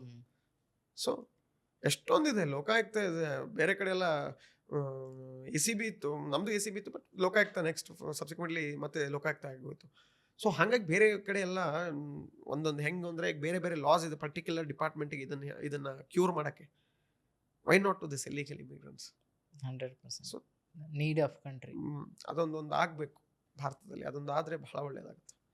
So even my concern, your concern, many of the citizens concern, government ನೋಡೋಣ ಏನು ಮಾಡುತ್ತೆ ಅಂತ. ಇದನ್ನ ಆಪ್ಷನಲ್ ಆಗಿ ಇಟ್ಕೋಬಾರ್ದು, ಇದು ಕಂಪಲ್ಸರಿ ಆಗಿ. Yes, it's not be as a optional. ಇಲ್ಲಾಂದರೆ ಅದು ಸೀರಿಯಸ್ಲಿ ಥ್ರೆಟ್ ಟು ನೇಷನ್ ಹಂಗಾಗತ್ತೆ. ಕರೆಕ್ಟ್. ನೈಸ್. ರೀಸೆಂಟಾಗಿ ಹಾಗೆ ಇನ್ಸ್ಟಾಗ್ರಾಮ್ ಸ್ಕ್ರೋಲ್ ಮಾಡೋ ಹೊತ್ನಾಗ ಲಾಸ್ಟ್ ಟೈಮ್ ಇದು ಭಾಳ ರೀಸೆಂಟು ಅಲ್ಲ, ಪಾಟೀಲ್ಸ್ ಬಗ್ಗೆ ಡಿಬೇಟ್ ನಡೆಯಾಗತ್ತಿತ್ತು. ಏನು ಜೋರ್ದಾರ್ ಮೀಡಿಯಾದೊಳಗೆ ಟಾಕ್ ಇತ್ತು. ಸಿನ್ಸ್ ಇವರ ಪಾಟೀಲ್ ಹ್ಮ್. ಅದ್ರ ಬಗ್ಗೆ ಹೇಳ್ಬೋದಾ ಅಂದ್ರೆ ಪಾಟೀಲ್ಸ್ ಎಲ್ಲಿಯವರು ಆಕ್ಚುಲ್ ಆಗಿ ಅವರು ಆ ಹೆಸರು ಬಂದಿದ್ದು ಎಲ್ಲಿ ಸೊ ಔಟ್ ಆಫ್ ಟಾಪಿಕ್ ಈಗ ಹಾ. ನಾವು ಅಲ್ಲಿಂದ ಇಲ್ಲಿಗೆ ಬಂದ್ವಿ. ಓಕೆ ಸಿ ನಾನು ಒಂದು ಪೋಸ್ಟ್ ಹಾಕಿದ್ದೆ, ನೀವು ನೋಡ್ದಂಗೆ ನೀವು ಲೈಕ್ ಮಾಡಿ, ಅವಾಗಲೇ ಕೇಳಿದ್ರಿ, ನಾನು ಹೇಳಕ್ಕಾಗಿರ್ಲಿಲ್ಲ. ಸೊ ಪಾಟೀಲ್ ಅನ್ನೋದು it's a title. Patil is a title, it's not a surname. Actually it's not a surname. ಎಲ್ಲರೂ ಅನ್ಕೊಂಡಿದ್ದಾರೆ Patil is a surname, not a surname, it's a title. ಅದೊಂದು ಅವಾರ್ಡ್ ಇದ್ದಂಗೆ ಆ ಟೈಮಲ್ಲಿ. See as already I mention in messages, ನಾನು ನಿಮ್ಗೆ ಹೇಳ್ತಿದ್ದೆ ಅವಾಗ, ಉತ್ತರ ಕರ್ನಾಟಕ ಈಗ ನಾವು ಮೊದಲು ಮೈಸೂರು ಕರ್ನಾಟಕ ಈಗ ಒಂದು ಕರ್ನಾಟಕ ಆಗಿ ನಮ್ದೊಂದು ಫಾರ್ಮ್ ಆಯಿತು, ಅದೆಲ್ಲ ಆಯ್ತು. ಮೊದಲು ನಾವು ಏನಂತ ಕರಿತಿದ್ವಿ, ಹೈದರಾಬಾದ್ ಕರ್ನಾಟಕ, ಮುಂಬೈ ಕರ್ನಾಟಕ, ಮೈಸೂರು ಕರ್ನಾಟಕ, ಹಿಂಗೆ ಕ್ಲಾಸಿಫಿಕೇಶನ್ ಇತ್ತು. ಹೈದರಾಬಾದ್ ಕರ್ನಾಟಕದಲ್ಲೆಲ್ಲ Nizams, this people used to come, ಅಲ್ಲಿನೂ ಪಾಟೀಲ್ಸ್ ಇತ್ತು, ಅಲ್ಲಿನೂ ಇತ್ತು. ಮಹಾರಾಷ್ಟ್ರ ಕರ್ನಾಟಕ, ಬಟ್ ಬೇಸ್ ಬಂದಿರೋದು ಮಹಾರಾಷ್ಟ್ರದಿಂದ ಪಾಟೀಲ್ ಅಂತ ಹೇಳಿ. ಪಾಟೀಲ್ ಅಂದರೆ see your head of the village, the one who is a zamindari, he'll be called as a Patil. ಅಲ್ಲಿ ಒಂದಿಷ್ಟು ಕ್ಲಾಸಿಫಿಕೇಶನ್ಸ್ ಇತ್ತು. ಮತ್ತೆ ಪಾಟೀಲ್, ದೇಸಾಯಿ, ಕುಲಕರ್ಣೀಸ್. ಸಿ ಈ 3 ವರ್ಡ್ಸ್ ಅಂತೂ ಬಹಳ ದೊಡ್ಡ ಅವಾರ್ಡ್ಸ್ ಇದು. ಪಾಟೀಲ್, ದೇಸಾಯಿ, ಕುಲಕರ್ಣಿ, ಸಿಕ್ಕಾಪಟ್ಟೆ ಇವನು ಒಂದು ಸ್ಟ್ಯಾಂಡ್ ಅಲ್ಲಿರುವಂಥ ಟೈಟಲ್ಸ್ ಇದೆಲ್ಲ, ಮೊದಲು ಪೊಸಿಷನ್ಸ್ ಇದು. ಇನ್ ಪಾಟೀಲ್ ಅಂತ ಬಂದಾಗ ನಾವು ದೆರ್ ವಾಸ್ ಅ ಕ್ಲಾಸಿಫಿಕೇಶನ್ಸ್. ಅದರಲ್ಲಿ ಇನ್ನು ಪಾಟೀಲಲ್ಲಿ Mali Patil, police Patil. Same thing ಗುಜರಾತಲ್ಲಿ ಪಟೇಲ್ ಅಂತ ಬರೋದು. ಮಹಾರಾಷ್ಟ್ರದಲ್ಲಿ ಏನಂದರೆ ಪೊಲೀಸ್ ಪಾಟೀಲ್, ಮಾಲಿ ಪಾಟೀಲ್ ಅಂತ ಬರೋದು. ಪೊಲೀಸ್ ಪಾಟೀಲ್ ಅಂದ್ರೆ ಏನು, ಹೀ is a police of that city. ಗೊತ್ತಾಯ್ತಾ ನಿಮಗೆ? ಅಲ್ಲಿ ಪೊಲೀಸು ಅಂದರೆ ಅವ್ರಿಗೆ ಕ್ಯಾಡ್ರ್ ಏನಂದರೆ ಪೊಲೀಸ್ ಇರೋದು. ಈಗ SP ಇವೆಲ್ಲ ಈಗ ಬರ್ತಿತ್ತು. ಆಗ ಪೊಲೀಸ್ ಪಾಟೀಲ್ ಅಂದರೆ ಬ್ರಿಟಿಷ್ ಟೈಮಲ್ಲಿ ಚೆಕ್ ಮಾಡೋದು. ಹಾಂ, ಪೊಲೀಸ್ ಪಾಟೀಲ್. ಮಾಲಿ ಪಾಟೀಲ್ ಅಂದರೆ ಮಾಲ್ಕಿ ತನಕ. ಮಾಲ್ಕಿ ಅಂದರೆ ಹೀಸ್ ಅ ವತನ್ದಾರಿ. He has a very huge number of acres of land in his name. He's a watandari. The kings used to give 2,000 3,000 acres to the Patil family. They have to cultivate. Heng ಮಾಡ್ತೀರಾ ಗೊತ್ತಿಲ್ಲ, but they have to give a tax. They have to collect tax from lessees, ಅಂದರೆ ಯಾರು ನೀವು ಗೇಣಿ ಕೊಟ್ಟಿದ್ದೀರಾ ಅವ್ರಿಗೆ. ಹಿಂಗೆ ರೈತರವಾಗ ಏನಾಗ್ತಿತ್ತು, ರೈತರಲ್ಲಿ ಲ್ಯಾಂಡ್ ಇರ್ತಿರ್ಲಿಲ್ಲ. ಈ 3,000 ಎಕರೆ ಲ್ಯಾಂಡ್ ಆಗಲಿ, 2,000 ಎಕರೆ ಲ್ಯಾಂಡ್ ಆಗಲಿ, ಪಾಟೀಲ್ಸ್ ಫ್ಯಾಮಿಲಿಗೆ ರಾಜರಿಂದ ಏನು ಬಂದಿರುತ್ತಲ್ಲ, ಇದನ್ನ ರೈತರಿಗೆ ನಾವು ಲೀಸಾಗಿ ಕೊಡ್ತಿದ್ವಿ. ಅವರು ಇಷ್ಟೊಂದು ಎಕರೆ ಅಂತ ಮಾಡ್ತಿದ್ರು. ಅವ್ರು ಏನು ಮಾಡ್ತಿದ್ರು, ಆಗ ನೀವು ಹಳೆ ಮನೆಯಲ್ಲಿ, ನನ್ನ ಮನೆಗೆ ಬಂದರೆ, ನೀವು ನನ್ನ ಮನೆ ನಿಮ್ಗೆ ಗೊತ್ತು, ಉತ್ತರ ಕರ್ನಾಟಕದಲ್ಲಿ ಇಂಡಿ ಅಂತ ಹೇಳಿ, ನನ್ನ ಮನೆನೇ ಒಂದು ನಿಮ್ಗೆ ಗೊತ್ತದು ಎಷ್ಟು ಹ್ಯೂಜ್ ಇದೆ ಅಂತ ಹೇಳಿ, ಹಳೇದು. ಇಟ್ಸ್ 400 years ಮನೆ ನಮ್ಮದು. ಅಲ್ಲಿ ಹಿಂಗೆ ವಕಾರ ಅಂತ ಹೇಳಿ ಒಂದು ಸ್ವಿಮ್ಮಿಂಗ್ ಫೂಲ್ ಥರ ಮಾಡೋದು. ಅದ್ರ ಮೇಲೆ ಒಂದು ಎಲ್ಲ ಧಾನ್ಯ ಏನೇನು ಬರುತ್ತಲ್ಲ ಅದನ್ನು ಅದರಲ್ಲಿ ಹಾಕೊಳ್ಳೋದು, ಸುರಿಯೋದು. ಅದು ಎಷ್ಟೋ ಥೌಸಂಡ್ಸ್ ಆಫ್ ಇದು ಆಗೋದಂತೆ, ಅದು ಚೀಲ ಅಂತಾರಲ್ಲ, ಥೌಸಂಡ್ಸ್ ಆಫ್ ಚೀಲ ದವಸ ಧಾನ್ಯ ಬರೋದಂತ. ಅದನ್ನು ಏನು ಮಾಡೋದು, ಅದನ್ನು ನಾವು ಮತ್ತೆ ಅದೇ ಮಾರಾಟ ಮಾಡೋದಾಗಲಿ, ರಫ್ತಾಗಲಿ, ಎಷ್ಟು ಜನಕ್ಕೆ ಕೊಡಬೇಕು, ಆಮೇಲೆ ರಾಜರಿಗೆ ಎಷ್ಟು ಕೊಡಬೇಕು, ಇದನ್ನೆಲ್ಲ ಇದೊಂದು ಪ್ರೊಸೆಸ್ ಇರ್ತಿತ್ತು. ಟ್ಯಾಕ್ಸ್ ಏನು ಮಾಡ್ತಿದ್ರು, ಕುಲಕರ್ಣೀಸ್ ಕಲೆಕ್ಟ್ ಮಾಡ್ತಿದ್ರು. ಕುಲಕರ್ಣೀಸ್ ಸಪ್ರೇಟ್ ಡಿಪಾರ್ಟ್ಮೆಂಟೇ ಇತ್ತು. ಹಾಂ, ಕುಲಕರ್ಣೀಸ್ ಮೀನ್ಸ್ ಟ್ಯಾಕ್ಸ್ ಆಫೀಸರ್. ದೊಡ್ಡ ಟೈಟಲ್ ರೀ ಅದು. ಸೊ ಎದಕ್ಕೆ ಬ್ರಾಹ್ಮಿನ್ಸ್ಗೆ ಜಾಸ್ತಿ ಅದು, I mean I just want to tell you this thing. ಎದಕ್ಕೆ ಕುಲಕರ್ಣೀಸ್ ಅಂದರೆ they are very clever in mathematics. ಭಾಳ ಚೆನ್ನಾಗಿ ತಲೆ ಓಡಿಸ್ತಾರೆ ಅನ್ನೋದು ಆವಾಗಿಂದನೂ ಬಂದಿರೋದು. ಅದು ಅವ್ರಿಗೆ ಅದನ್ನು ವರ್ಡಿ ಕೊಟ್ಬಿಡ್ತಿದ್ರು. That is why they are Kulkarnis. ಅವರು ನೀವು ಹಳೇ ಪದ್ಧತಿ ನೋಡಿದ್ರೆ ಗೊತ್ತಾಗ್ಬಿಡುತ್ತೆ ಈಗ. ಸೊ ಹಂಗೆ ಕೊಟ್ಟಿರೋ ಕ್ಲಾಸಿಫಿಕೇಶನ್ಸ್ ಇದು. ಪಾಟೀಲ್ ಮಾಲ್ಕಿ ಗೌಡ ಅಂದರೆ ಹೀ ಈಸ್ ಅ ಜಮೀನ್ದಾರಿ, ಭಾಳ ಜಮೀನು ಇಟ್ಕೊಂಡಿರುವಂಥ ಮನುಷ್ಯ. ಪೊಲೀಸ್ ಪಾಟೀಲ್ ಅಂದರೆ ಹೀ is a police of that city. ಆ ಊರಿಗೆ ಇದನ್ನು ನೀವು ಕೆಲವೊಂದಿಷ್ಟು ಹಳೆ ಮನೆಗೆಲ್ಲ ನಮ್ಮ ಕಡೆ ಉತ್ತರ ಕರ್ನಾಟಕದಲ್ಲಿ ಬಂದರೆ ಇನ್ನೂ ಮನೇಲಿ ಜೇಲ್ಸ್ ಇದೆ, ಗೊತ್ತಾ ನಿಮಗಿದು? ಅವಾಗ ಸಪ್ರೇಟಾಗಿ ಜೈಲು, ಪೊಲೀಸ್ ಸ್ಟೇಷನ್ ಅಂತ ಇರ್ತಿರ್ಲಿಲ್ಲ. ಮನೆಯೊಳಗೆ ಪೊಲೀಸ್ ಪಾಟೀಲ್ ಅಂದರೆ ಪೊಲೀಸ್ ಮನೇಲಿ ಜೈಲು ಇರ್ತಿತ್ತು. Actually I want to tell you this thing. Even ನಮ್ಮ ಮನೇಲಿ ಇತ್ತು ಜೈಲು, ನಮ್ಮ ಮನೇಲಿ ಇದೆ. ಕೆಲವೊಂದಿಷ್ಟು ಪಾಟೀಲ್ಸ್ ಮನೇಲಿಗೆ ಏನಾಗಿದೆ, ಪೊಲೀಸ್ ಪಾಟೀಲ್, ಮಾಲಿ ಪಾಟೀಲ್ ಎರಡೂ ಕೊಡ್ತಿದ್ರು ಆ ಮನೆಗೆ power. One of the family ನಂದು ಹಾಗೆ ಪೊಲೀಸ್ ಪಾಟೀಲ್, ಮಾಲಿ ಪಾಟೀಲ್ ಎರಡೂ ನಮ್ಮ ಮನೆಗೆ. Only we are not just police Patil, we are police Patil and Mali Patil. ಹಂಗಿತ್ತು. ಸೊ ಮುಂದೆ ಟೈಟಲ್ ಅಬಾಲ್ಯೂಷನ್ ಬಂತು, ಜಮಾನ್ದಾರಿ ಅಬಾಲ್ಯೂಷನ್ ಬಂತು, ಸಬ್ಸಿಕ್ವೆಂಟ್ಲಿ ಎಲ್ಲ ಹೋಯ್ತು. ಬಟ್ ಈಗ ರೀಸೆಂಟ್ ಪೀರಿಯಡಲ್ಲಿ ನಾನು ಪಾಟೀಲ್ ಕರೆಕ್ಟ್. ನಾನು ನೋಡಿದೆ ಸ್ವಲ್ಪ go and read the history, check the history, where you come from, who gave that title to you, go and see that first, then tell I am a Patil. ಈಗ ಬಂದು ನಾನು ಯಾರೋ ಒಬ್ಬ ಪಾಟೀಲ್ ಅನ್ನೋದು, not talking about particular one person ಅಲ್ಲ, ಭಾಳ ಕಡೆ ಆಗಿದೆ ಅದು. ಅದು ಅನ್ನೋಕ್ಕಿಂತ ಈಗ ಟೈಟಲೇ ಇಲ್ಲ ಅಂದಮೇಲೆ ಅದು ಪಾಟೀಲ್ 100% ಪಾಟೀಲ್ ಗತ್ತು ಹಂಗೆ ಇರೋದು. ಅದು ಪಾಟೀಲ್ ಅಂದ್ರೇ ಒಂದು ಗತ್ತು. ಒಂದೊಂದು ಊರ ಕಡೆ Deshmukh family, Desai family, Patil family, Kulkarni's, these all are very good titles in a history and even now. But still ಅಂದರೆ ಮರ್ಯಾದೆ ಕೊಡ್ತಾರೆ ಆ ಜನ. ಯಾಕಂದರೆ ಆ ಟೈಮಲ್ಲಿ ಪಾಟೀಲ್ಸ್ ಆಗಲಿ, ದೇಶ್ಮುಖ್ ಆಗಲಿ, ದೇಸಾಯಿಸ್ ಆಗಲಿ, ಕುಲಕರ್ಣೀಸ್ ಆಗಲಿ, ಅಲ್ಲಿರೋ ಕೆಲ ಬಡ ಫ್ಯಾಮಿಲೀಸಿಗಾಗಲಿ ಏನೇ ಆಗಲಿ ಅವ್ರ ಮನೇಲಿ ಕೆಲಸ ಮಾಡಿಸ್ಕೊತಿದ್ರು. ಆ ಮನೆಯಿಂದ ಕೆಲವೊಂದಿಷ್ಟು ಬೆಳೆದಿರ್ಬೋದು ಇರ್ಬೋದು, ಅವ್ರು ಇಲ್ಲಿ ತನಕ ಹಿಡಿತಿರ್ಬೋದು, ಆ ಫ್ಯಾಮಿಲಿ ಇಷ್ಟೊಂದು ಹೆಲ್ಪ್ ಮಾಡಿದೆ ನಮ್ಮ ಫ್ಯಾಮಿಲಿಗೆ ಅಂತ. ಇದು ಉತ್ತರ ಕರ್ನಾಟಕದಲ್ಲಿ ಬರೋದಾ? ಈ ಕಡೆ ಎಲ್ಲ ಮತ್ತೆ ನೀವು ಬೇರೆ ಗೌಡಾಸ್ ನೋಡ್ಬೋದು, ಅವರು ಹಿಂಗೆ ಇದ್ರು. ಈ ಕಡೆ ಗೌಡಾಸ್, ಕೆಂಪೇಗೌಡರು, he is a zamindari, then he is king, he is very good. ಕೆಂಪೇಗೌಡರು ಹಿಸ್ಟ್ರಿ ಕೇಳಿದ್ರೆ ನೀವು, ಕೆಂಪೇಗೌಡರು is a very good friend of Vijayanagara ಸಾಮ್ರಾಜ್ಯ Srikrishna Devaraya. Do you know this thing? History ಓದಿದ್ರೆ ಅದಕ್ಕೆ ಹೇಳ್ತಿರು, ಭಾಳ ಚೆನ್ನಾಗಿದೆ ಹಿಸ್ಟ್ರಿ. ಅಲ್ಲಿಂದ ಬಂದರೆ ಈಗ ನಾವು ಆ ಕಡೆ ಬಂದರೆ ನಿಜಾಮ್ ಟೈಮಲ್ಲಿ ಬಂದರೆ ಅಲ್ಲಿನೂ ಮಾಲಿ ಪಾಟೀಲ್, ಪೊಲೀಸ್ ಪಾಟೀಲ್ ಅಂತ ಹೇಳಿ, ನಿಜಾಮ್ಸ್ ರಜಾಕಾಸ್ ಅಂತೇಳಿ is a very cruel person.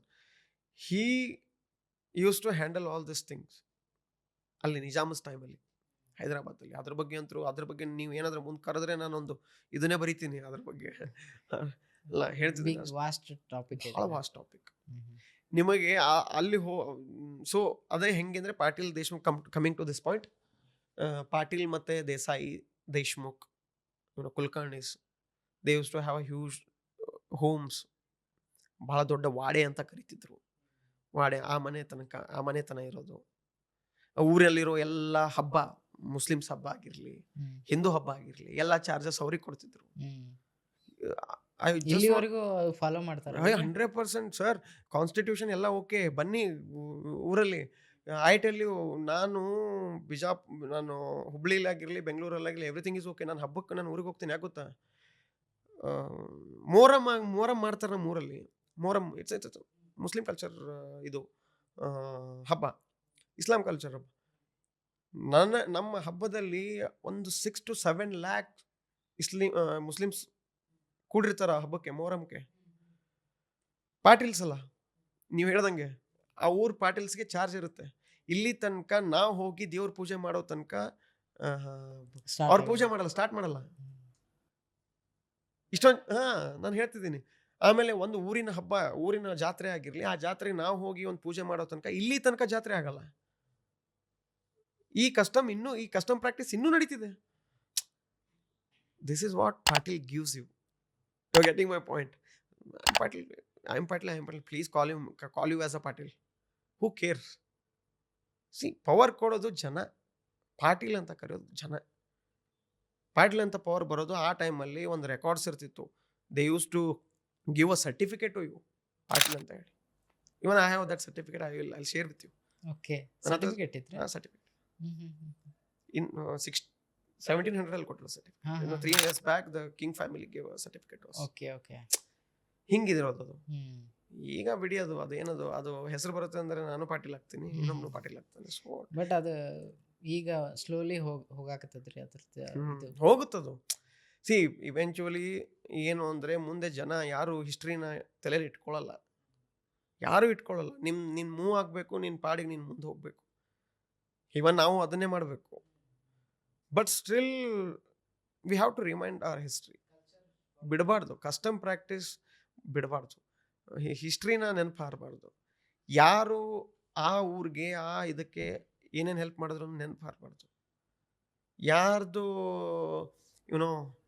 ನಾನೇನೋ ಔಟ್ ಆಫ್ ಟಾಪಿಕ್ ಹೋಗ್ತಿದ್ದೀನಿ ಅನ್ನಲ್ಲ, ನನ್ನ ಮನಸ್ಸಿನ ಮಾತಿದು. ಏನು ಅಂದರೆ, ಒಂದು ಕೆಲಸ ಮಾಡಿದ್ದಾನೆ, ಆ ಊರಿಗೆ ಯಾವುದೋ ಒಬ್ಬ ಪಾಟೀಲ್ ಇದ್ದ, ಹಿಂಗೆ ಮಾಡಿದ ಅಂದ್ರೆ please respect them. That is what I want to say.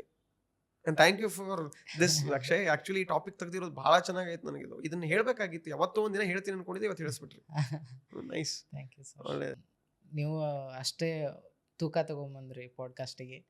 Thank you for coming sir. Thank you Akshay, and all the best to you. Thank you, ಏನೇ thank ಇದ್ರೂ you. ಇನ್ನೂ ನೀವು ಹಿಂಗೆ ಬೆಳೀರಿ ಅಂತ ಹೇಳ್ತೀನಿ. Thank you. And any time Akshay. S.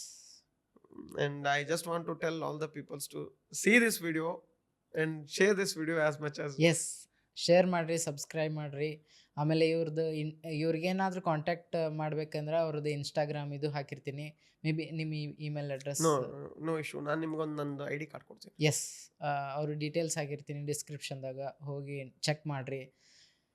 ಹಾಗೆ subscribe ಮಾಡೋದು ಮರಿಬೇಡ್ರಿ. Thank you Thank you, Akshay.